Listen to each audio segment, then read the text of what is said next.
Welcome to another conversation for the Millionairess magazine and the Millionairess movement. I'm Amanda Jane Clarkson, editor-in-chief, and today I am delighted to be joined by the lovely CEO and founder of Boss Mum, Dana Malstaff. Dana is a mum, an author, a speaker, a business strategist, podcaster, blind spot reducer. I can't wait to hear about that. And movement maker. She launched Boss Mum brand with her first book, Boss Mum, the ultimate guide to raising a business and nurturing your family like a pro. Quickly growing to a six-figure business within a year, probably on the way to 7. Dana has thousands of students in various courses and helps women all over the world raise their businesses and their babies at the same time. And she believes that pursuing our passions and building our dreams while including our children in the process is the best way to build thriving businesses and families, and ultimately show our children that what we love to do can be financially viable. Couldn't agree more. Welcome, Dana. Thank you for joining us on the Millionairess magazine and being part of the movement. Why don't you tell us your story of how your journey began to where you are today? Yeah. And oh my goodness, we're almost 6 years old now. So I wrote that book in 2015. So and I've written 2 others since, and we're on our 4th. So Congratulations. It has been a while. Yeah. Well, I ended up starting my own, consulting, freelancing business. I honestly didn't know what I was doing when I quit my job back in 2013. And at my going away party, everybody went out, we bought tequila shots, and 6 weeks later, I found out I was pregnant with my son. And we've been trying to have babies, but we both worked really long hours. And so I think when I quit my job, my body was like, oh, well, then we should probably have a baby now. That sounds like a great idea. So I joke that I really, truly became a boss mom in the same 24 hours. So I found myself in this space where I was really feeling alone and isolated. I knew I didn't want to be a stay-at-home mom. I knew I wanted to have this business. I was excited about this idea of this business. And to me, I'd always made good money. I'd always had a job, it always worked, had always had a career, had been in a good 6-figure, big business. And so not making any money felt weird to me. Like my value was very much tied to how much money I had made. So now I'm pregnant. I have no idea I feel weird. Don't know what that is. None of my friends are pregnant. I have, start my own business. None of my friends are doing that. It all feels really crazy. Everybody's telling me go back and get a job before somebody realizes you're pregnant. Right. So you have that security. And I was like, why would I do that?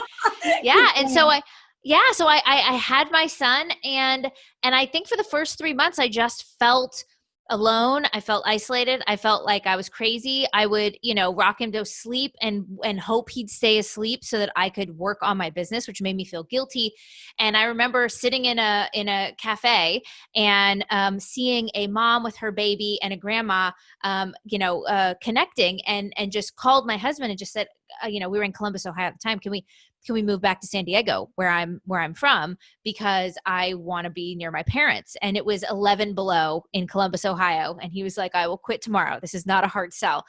And within 2 months, we'd sold our house and we were here in San Diego, and everybody here was doing things. There were entrepreneurs, there were mom entrepreneurs. And all of a sudden I didn't feel crazy. I joined a group of, it was like an entrepreneur sort of incubator called Live Your Legend. Started going to that, started connecting with people, started to go to events, started to form a mastermind. And then all of a sudden, it didn't feel like I had to worry about whether or not I was doing the right thing. I just had to figure out how to do it to make it viable. And so after 2 years of having my son, moving, getting and doing consulting work, that's when I got with a group. One of them was a book coach. His name was Zul Toronis. And I had always wanted to write a book. I was a journalism major. My dad's an author. And we sat down, and I thought I was going to write a content strategy book. And instead I wrote a Boss Mom. And it immediately took off. It was a #1 on Amazon. It was really amazing. We started the podcast. We started the Facebook group. We now have almost 52,000 women in the Facebook group. We get about 100 women a day, 5,000 posts a month. 200,000 comments a month of women that are engaging.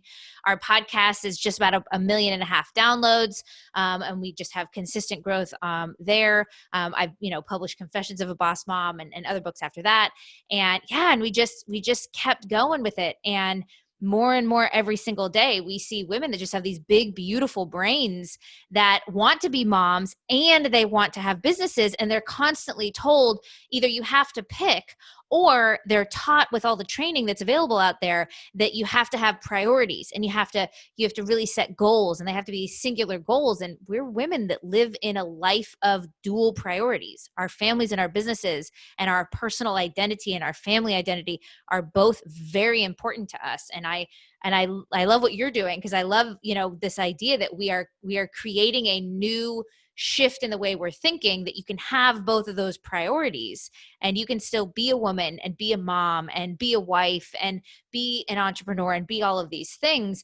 And they can all coexist together, not in a balance, because that sounds exhausting, but in a coexisting, an intentional coexisting together in a really great way. And your kids get to see that.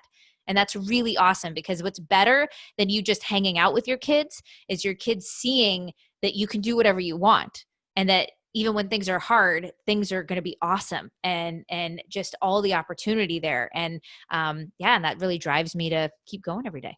I love what you just said. I'm going to touch on a couple of things there. Coexisting, and then I'm going to talk about guilt.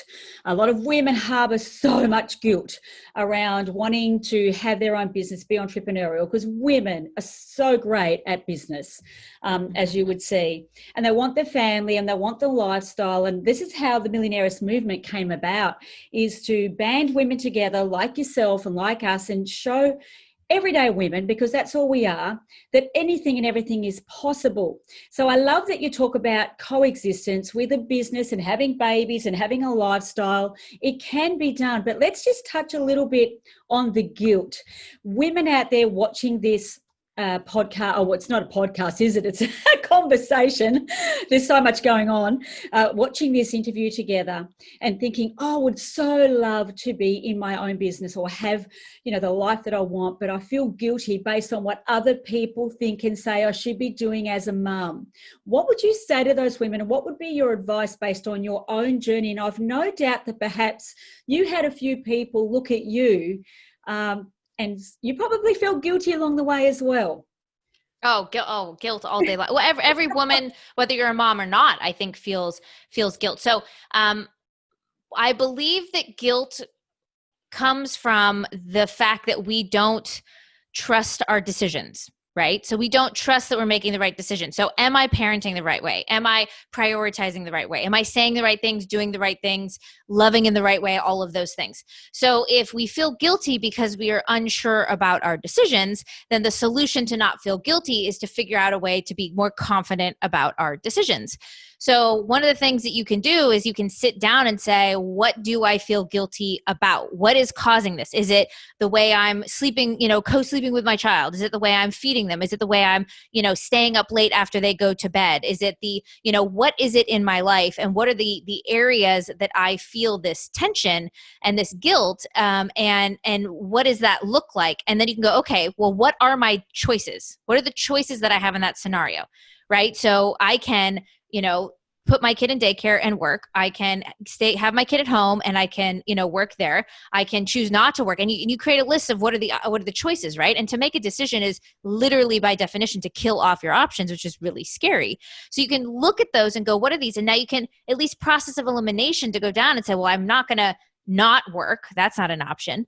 Okay, well, I'm not going to do this. And you start to really become conscious about the choices you're making and why you're making them. Maybe even have a couple conversations with people who maybe think like you, so that you can really start to say, no, I'm sending my kid to daycare for this amount of hours, because when I get that solid me time and work done, I am an engaged and connected parent. And studies have shown that when you're an engaged, connected parent for 2 hours, it's better than being a non-engaged, sad and depressed parent for 12 hours, right? And so, no, I feel really good about that. And now when somebody comes up to you and says, you send your kid to school, you say, yes, I absolutely do. And you know what? That time when they come home is gold. It's glorious. It's fantastic. And you don't feel guilty. So I think the idea is we need to stop looking at guilt as its own entity, as its own thing, and look at it as a byproduct of us not consciously making decisions. The more conscious we are about why we make decisions and thinking about that every day, then you don't feel guilty because you know why you made them. And you know what?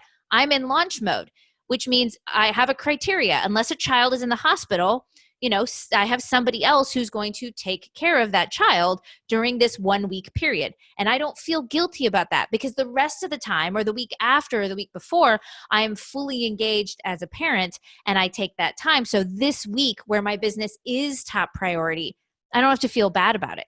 Right. And I think that to me is the key, and it flips that idea of guilt a little bit on its head. Yeah, I love what you just said then. And I hope the women out there watching this are really taking notes, because so many women, and I know I've done it in my lifetime, get caught up in other people's viewpoints, their opinions, their ideologies, especially for new mums or mums going, you should do it this way. Or when I was a parent, I stayed at home and I focused on the family. And it sounds to me like you're quite a strong woman. For women out there who don't quite have the confidence yet, or the strength that you do, the inner strength to make conscious decisions and be able to stand by your own decisions confidently, what would be the very first step for someone going, oh, I'd love to be that confident? What would be their first step? Yeah, well, I'm a big believer in Facebook groups, and I think they're a great space that's a safe space. I would say go find a place where other people think like you, because what happens really often is that our parents say things because they believe a certain way, and they say it out of love, but they don't understand that it makes us feel bad. Our spouses say something out of love, but they don't understand it makes us feel bad. So what we end up being is surrounded by people we know love us, but make us feel crazy. They make us feel alone, or they make us feel that guilt, right? So the first thing is, if you're like, I don't know how to fix this. I don't know how to think about my decisions, or I don't know how to, I'm constantly surrounded by people who question what I'm doing or why I'm doing it, is go and find a group. Like, that's what we started Boss Mom, and just start hanging out with those people, because when you start getting people that agree with you, you start getting people going, no, do what you're doing. You work and you have a baby. Both are totally possible. Like, no, you sitting there watching a TV show for, 3 hours with your child, as opposed to spending 30 minutes with your child and then going and doing some work. They're going to be fine. They're going to be fine. Right. And you start hanging out with those people, all of a sudden you get confidence. And a lot of times for us to be conscious about those decisions and be bold about them is because we surround ourselves with other people who think we are brave and not crazy. There's a really good old, I don't know actually how old it is, but North Face, which is a outdoors brand, did this commercial and this ad, and it showed people climbing mountains, and they were sleeping on the side of cliffs, and they had frostbite and all these things. And it came across and it said crazy. Right. And then it went away and it came back under and it said brave. And it was basically, don't hang out with the people that think you're crazy. Hang out with the people that you think you're brave. Right. Like, I joke that every time I get the urge to exercise, I lay down until it passes, because the idea of running a marathon is like the last thing I would ever want. I think people who run marathons are crazy. That doesn't mean that's because it's bad. That's just not my thing. Yeah. People think, for me, I love to go to the movies and then spend 4 hours on YouTube watching the videos of people discussing the plot of the movies, because I grew up in a story-based writing family. People think I'm crazy, right? So what you want to do is you want to recognize that we all have our groups of the way we think. And there's multiple groups. You could have a group for mom, you can have a group for business, those kinds of things. But find one where they can solidify that you are brave and not that you're crazy, so that you can build that confidence to start making those conscious decisions. Yeah, the tribe really does matter. Who you surround yourself with really does matter. And we talk about values. Hang out with those people who have similar values. And we, over here in Australia, we call them pullers, people who pull your dreams down. They're the ones that we want to move away from and spend less time with and ask opinions. And I think so many women lack confidence, lack certainty within themselves, and they ask the viewpoints of other people that perhaps don't have the results that they're looking for. No doubt you've come across that as a mentor yourself. What would you say to women who have this habit of asking everybody their viewpoint when these people do not have the results that they're looking for in business and life? Yeah. So what you want to do is, we talk about this in my first book, is we call it your circle of understanding, right? So what you want to do is, I used to do this all the time. I'd say, Mom, I have this great idea for my business. It's this product, right? And then my mom would say, well, why would you do that? Like, why would you make a course online? Can you even sell a course online? Like, why don't you just do this? I would tell my dad, like, I'm starting this podcast. And he'd be like, well, why are you doing that? Why don't you go to radio and start ads? Because they come at it not from not loving you, but from their frame of reference, from the paradigm of what their world has looked like since they've grown up. So what I started to do is, before I talk to anybody, I said, where are they in my circle of understanding, right? Because when I talk to my mom about certain things, she's the only person I would ever go to, right? But I realized when I would talk to my mom about my children and about how I'm parenting, I would think, in the circle of understanding, when it comes to how I feed them and how they sleep, we do things differently now because we know things differently. When it comes to spanking my kids, when it comes to doing things, my mom, when I would hear her give advice, I would then in the future say, in the circle of understanding, my mom and I don't think the same way. We don't kind of live in the same world. So I'm not going to ask my mom these questions. When I'm in business, I'm not going to ask her those questions. But this other person that's in my mastermind, or this person that I'm interviewing, or this course that I could join, or this person that I could hire, or whatever that is, or this person I found online, they think the way I do, and they're doing what I'm doing. They're in the midst of it with me, in the same world, in the same culture. I always joke, like, when you hang around with people who didn't watch the same cartoons as you as a kid, you're just going to see the world differently. Right? You're going to have different jokes. You're going to think different things are funny. The way you deal with people is going to be different. It's the same thing. So think about your circle of understanding. Like, before you go to ask, just say, where are they in the circle of understanding? Are they going to make me feel bad about what I want to do simply because they don't understand why I do it? Because you get that all the time. Someone will say this, so, well, why would you do that? And it's crushing to your soul because you're going, I thought it was a brilliant idea. And it's not because it's not a good idea. It's because they don't understand the way you think. Find people who understand the way you think. And then they're going to ask the better questions, right? The circle of understanding questions, which are like, well, if you did that, how would you make it profitable? Like, if you did that, then what would you do in this situation? If you did that, how would we scale it? Right? Do you want to do it, and how would we create it in this way? What would be the journey? Right? And then you get more dynamic questions where there's an interesting discussion and you're invigorated, as opposed to, that pulling down that you were talking about. And what we're just talking about here is the difference of whether you go out and create an incredible business and an incredible lifestyle, financial independence, as opposed to, oh, they said it wasn't going to work, so I may as well go back to what I was doing. It's such an incredible difference. And we talk about masterminds, mentors. I have no doubt that you have surrounded yourself with many mentors, masterminds who are conducive to your own success. Yet there are so many women, I've no doubt you've come across them yourself, Dana, who don't even believe that they're worthy of investing $1 into their mentorship or into masterminds because they can go to the Google, try and figure it out for free, or ask advice. What are your thoughts on mentorship and being in the right mastermind? Yeah. Okay. So I think that there is absolutely instances where doing something for free or getting a group together of people you find in a Facebook group or something like that makes sense, right? I've even had it where in the very beginning, I would barter, right? In the very beginning, when it was like, okay, I don't have a big budget. I stopped making money. We're burning through savings for, I'm pregnant with a baby. I will coach you on this if you build my website for me, right? So there's absolutely times when bartering can happen. There's times when you can meet people and come together, right? And that has its purpose. And I actually just did an episode on my podcast. I think it came out today, and it was called the Momentum Trap, which is the 4th book that I'm writing for next year.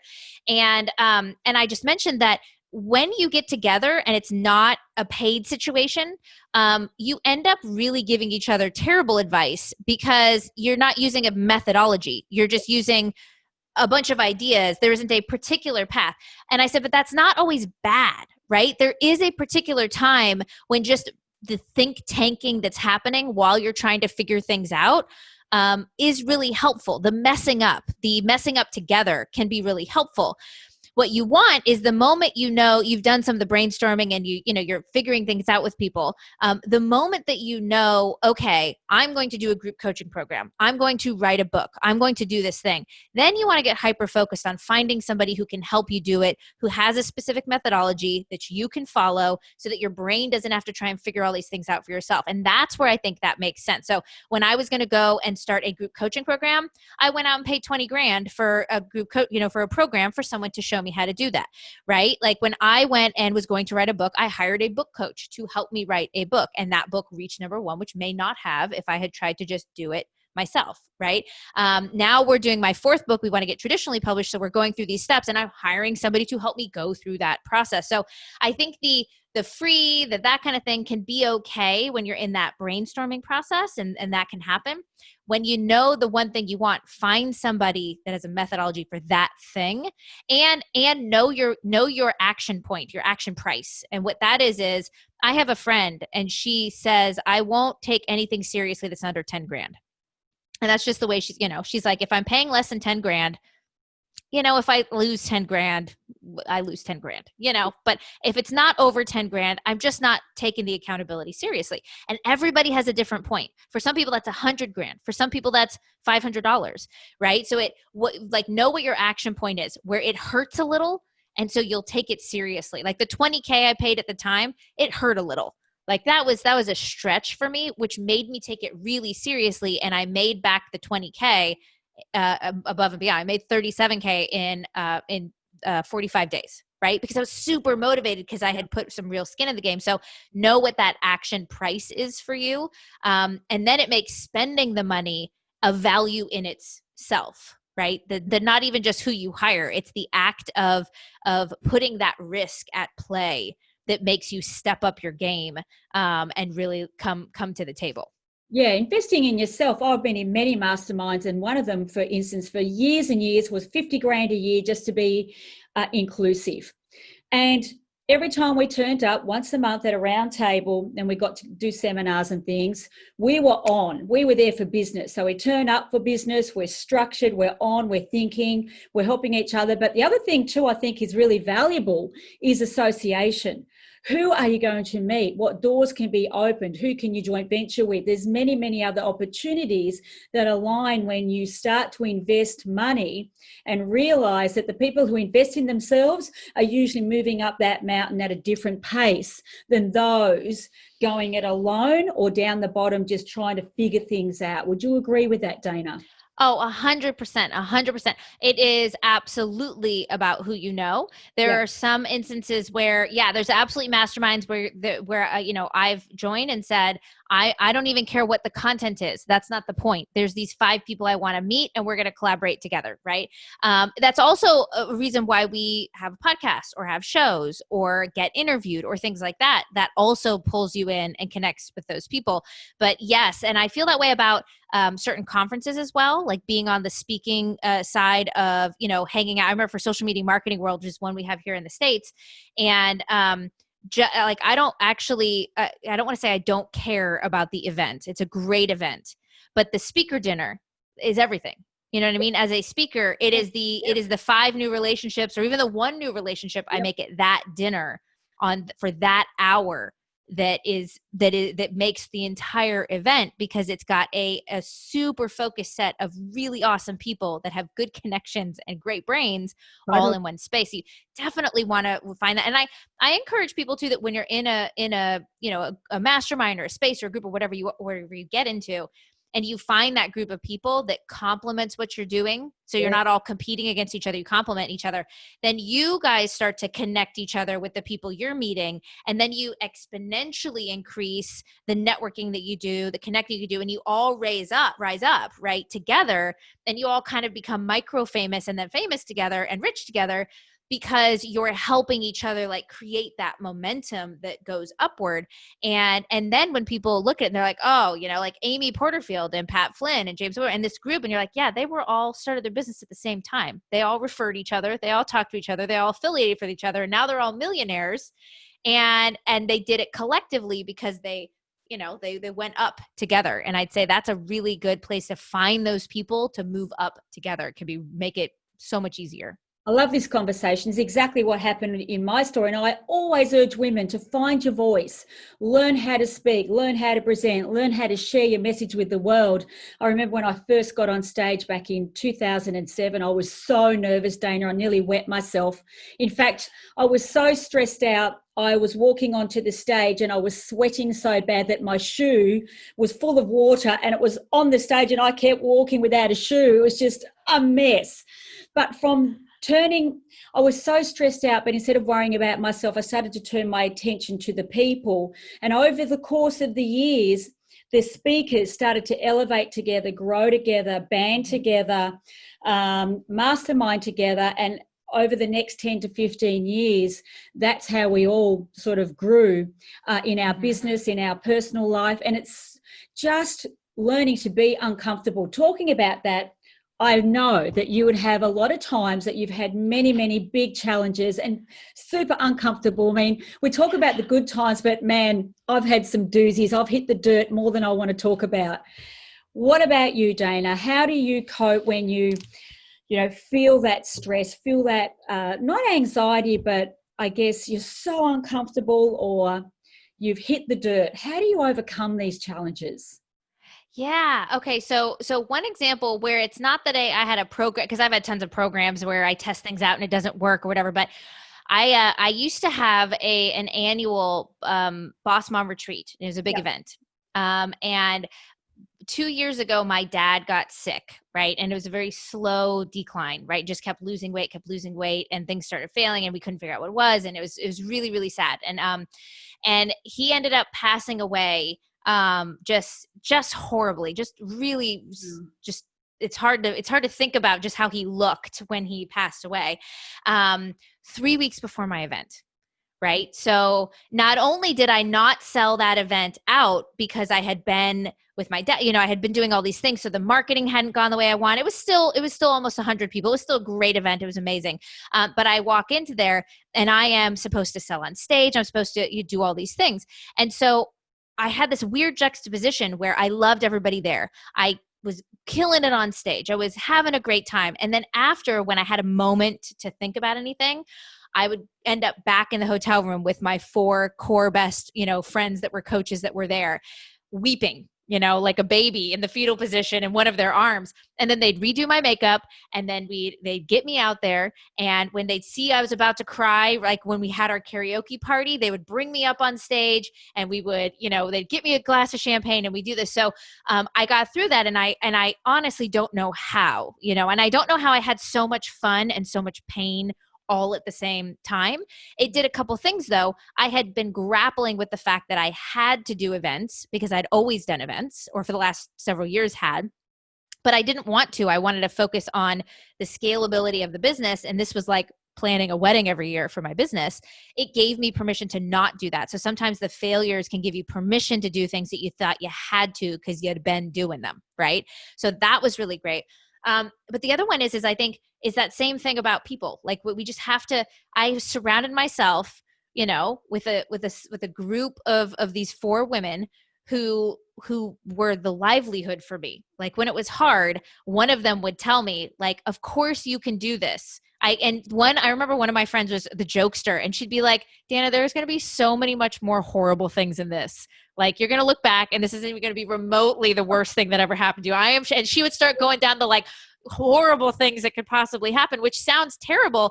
But when you feel like you're in a really bad, and then I'd have another one that was the motivational speaker. And she would tell me, she'd like, okay, you're going to get up on stage and you're going to, and then another one that was logistics. And she would just guide me places. Like, so my brain didn't have to think of those things. And the other one was the drink hander that would hand me the drink, And so I think recognizing that if we try to do things ourselves, if we try to go through the pain ourselves, like if we try to carry the boat by ourselves, when hard things happen, when failures happen, it's going to be really hard to get through it. But to be vulnerable enough to say, I am in a horrifying terrible space for whatever reason that is, and I had gotten a divorce a year before. So I was a single parent. It was an unfun situation.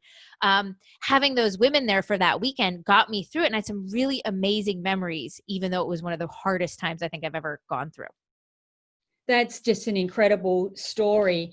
And, the advice is golden, because so many people let the smallest setback, and that is a massive, massive moment in your life that would be super hard. I can't imagine anything as hard as losing a parent or a child right when you've got to get on stage and perform. And we've had some incredibly sad incidents happen and while we were on stage that we have to deal with. And yet so many women, so many people, but we're talking to women. This is a Millionairess women's magazine. Let the smallest little hurdle stop them in their tracks, and it becomes a habit. And what would you say to these women? They're sitting there going, oh my God, I couldn't have gone on. I couldn't have done that. I would have been too messed up. Or I have a habit of letting every little affliction stop me. What would you say to these women? And what would be something that you could help them with to overcome this bad habit? Yeah. So I have had a life coach for several years, right? And every 2 weeks I get on the phone and I talk to somebody because what I recognize about life the older I get is that it's not the big things. It's the tiny little things. It's that tiny pebble in your shoe that you don't pay attention to because it's not big enough to do anything about that ends up ruining your feet, right? It's whatever that is. And so what I've come to recognize is because of that, I think about my coach has helped me do this. So this I didn't do this naturally, but this idea that the way we feel and act is based off of what we think, right? And so when we really sit down and we say, okay, how do I think about this? How am I experiencing, when I'm yelling at my kids, or how I'm experiencing my co-parenting or my husband, or how I'm experiencing my parent or my team members or my business or what I'm supposed to be doing? How am I experiencing them? What am I thinking about it? Right? Because normally what screws us up and keeps us is if you're going, oh, well, I could never get on stage. Like I could never get on stage. You'd say, well, why do you think that? Like, tell me more about that. And then you would go, okay, well, I don't want to get on stage because I remember this one time where I went up for, it's actually a true story. I went up for Annie in the school play in first grade. And they didn't give it to me because they said I was too tall, and they gave it to the chorus girl. And I was really angry about it. And so I was like, I'm never going to get on a stage again. Right? Because I was wronged. I was a wronged first grader, right? And you think that's not a big deal, but that memory's carried with me.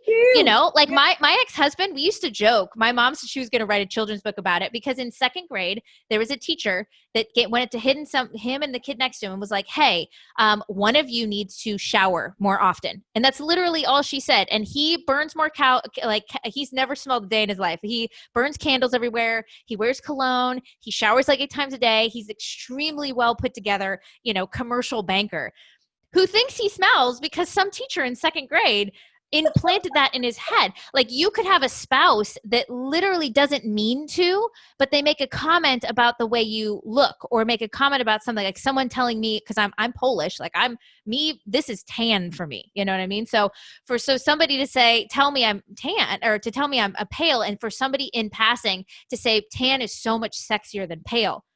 That's like trauma. I've had to years of my life just thinking, well, then I'm not able to be sexy unless I'm willing to make myself tan.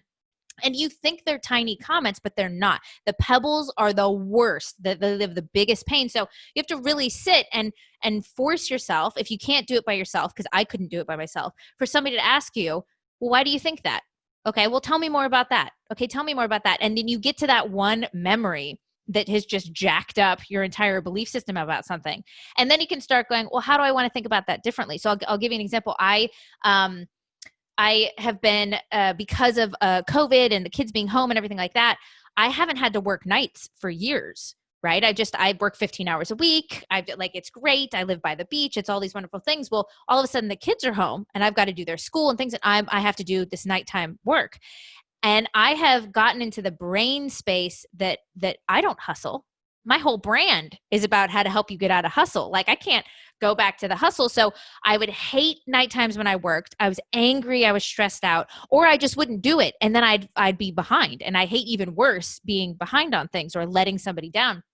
And so I had to think about it. And I was watching a video of a guy who was in the Navy SEALs, and, did this thing. And he talks about having to run 100 miles in 24 hours and this hard thing he had to do. And he did it. He was just a marathon after a marathon after a marathon. And I thought, wow, I would never want to run a physical marathon. But for me, mentally, the hustling I have to do right now is my mental marathon. Yes. So if I can flip the way I'm thinking about it, not from this thing that's imposed upon me, this horrible thing I have to do, this horrible space that the world has put me in, as if, COVID came after me personally, right?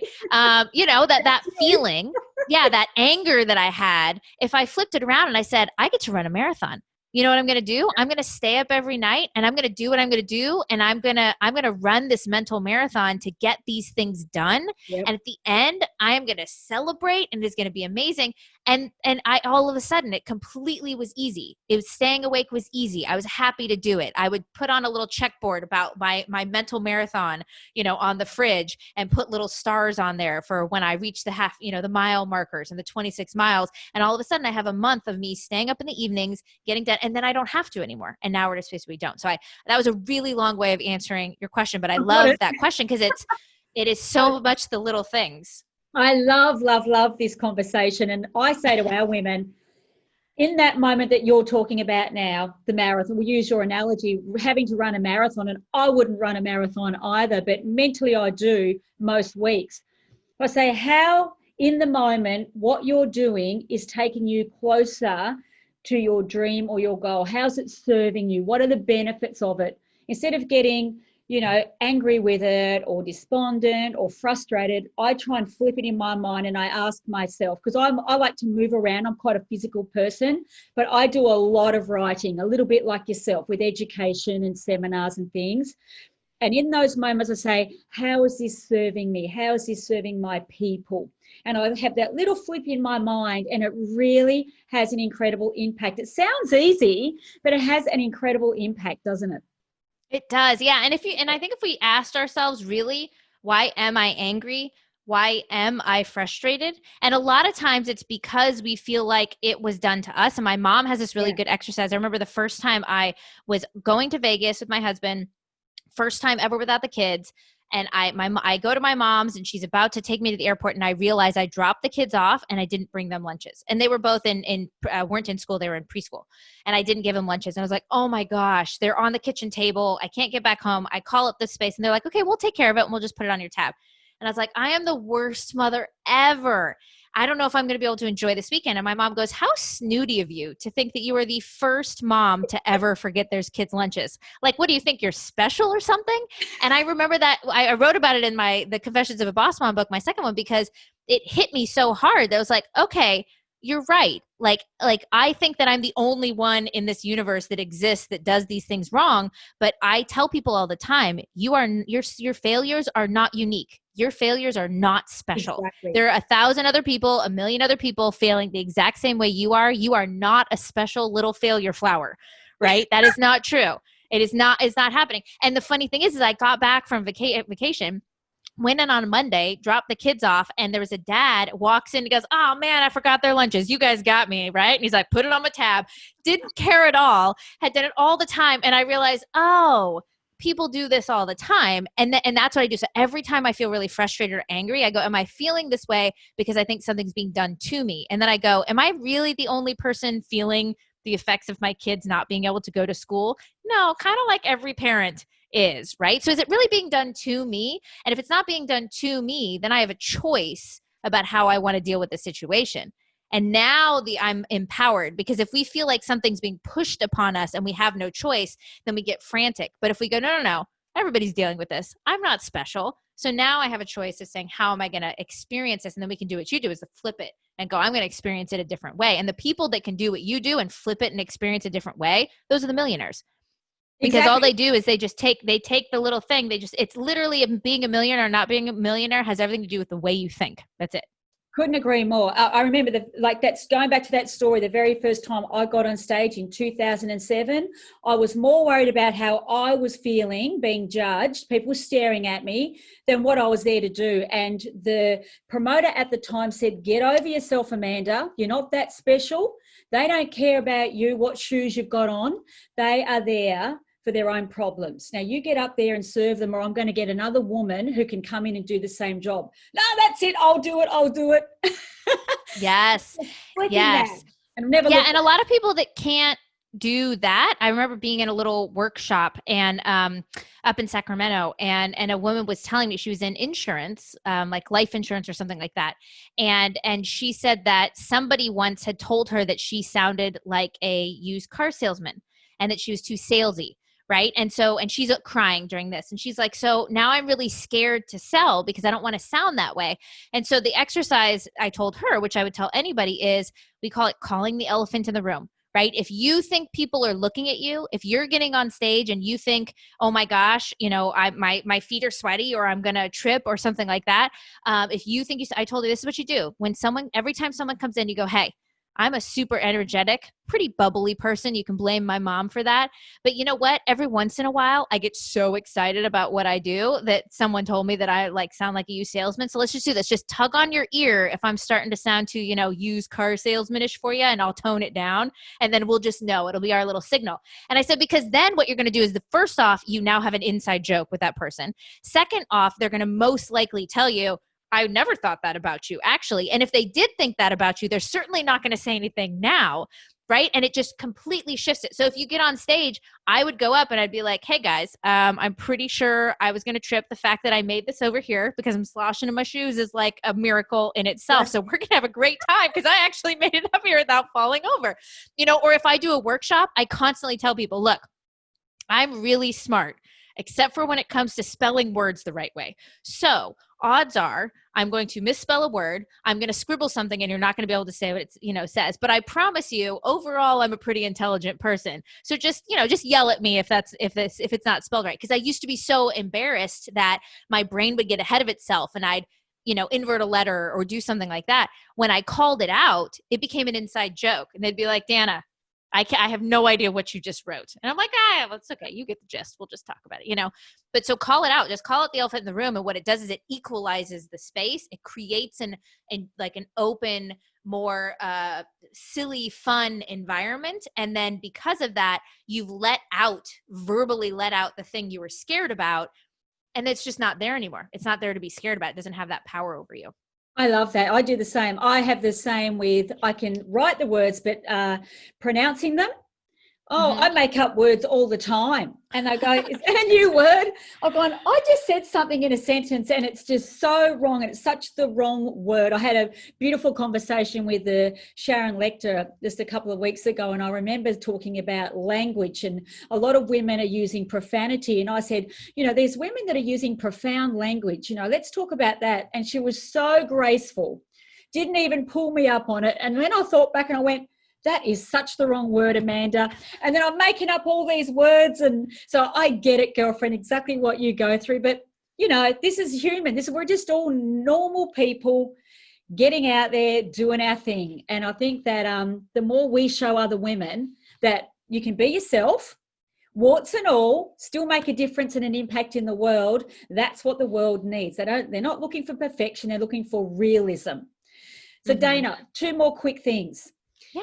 Do you have any last words of encouragement for women watching this going, wow, we've got a couple of firecrackers here. I want to get into my own business. I have children. I want it all. I want to be the boss mum. Final words of encouragement. Yeah. Well, one is we are in a beautifully unique time where everything's going online. Everybody's looking to be educated online. Everybody has, and the saying to the 4th grader or to the 3rd grader, the 4th grader is king, right? This idea that your unique voice, the way you explain something, the way you say something, the way your brain works, whatever your unique gift is, that you do something faster than somebody else, there's a space for it. There's a space for it, and people are willing to pay for it, enjoy it, connect with you in the way that, and want to be around you because you're going to make them not feel crazy. You're going to make them feel brave.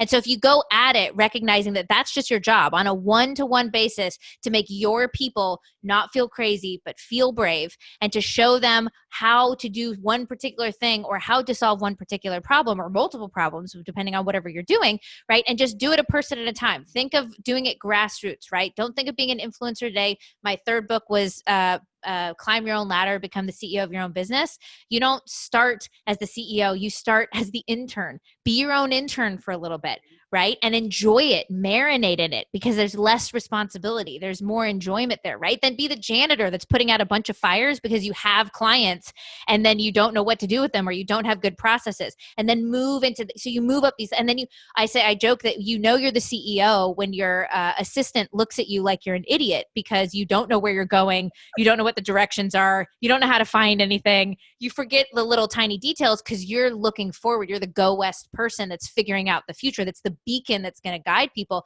Enjoy that ride. Enjoy every step of that ladder, and don't try to get there too fast, right? You would never join a corporation as an intern and in 6 months be angry that you're not the CEO. That's not how that works, right? But you could be a millionaire in under a year if you want, right? And that's an amazing thing, but don't beat yourself up if you are working to build something and you haven't made it, in the first 6 months, because I will tell you the first 6 months felt really, really painful. And then it got a little bit easier.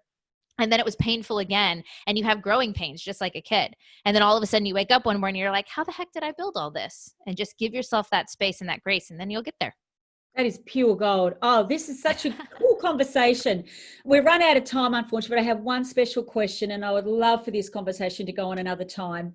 Dana, what specifically would you love to be known and remembered for? Yeah. Oh, such a good question.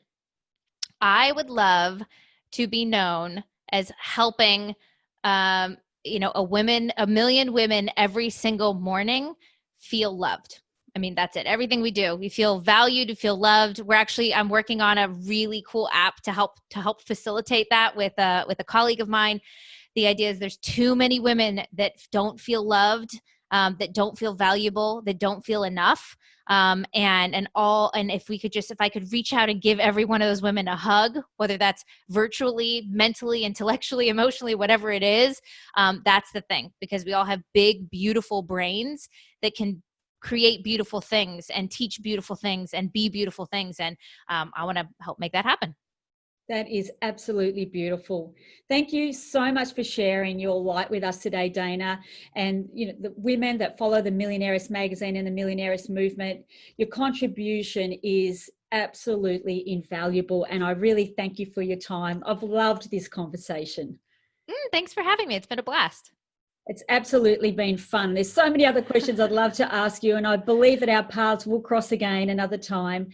So I want to say thank you, gorgeous, and there'll be so many women that would love, love, love the golden nuggets that you've shared today from your wisdom and your experience at such a young age. And I'm going to be watching you very, very closely. And again, thank you for being part of the movement. And I look forward to seeing what comes next for you in the next coming months. Thanks for having me. All right, beautiful lady. You enjoy the rest of your afternoon. What's the time over there? Afternoon, isn't it? 4 o'clock or something? It is 4 o'clock. I get to go pick up children and be mom. I go from entrepreneur to mom. Get your sneakers on, lovely. Thank you so much, Dana. You have a fabulous afternoon. You too. All right. Bye now.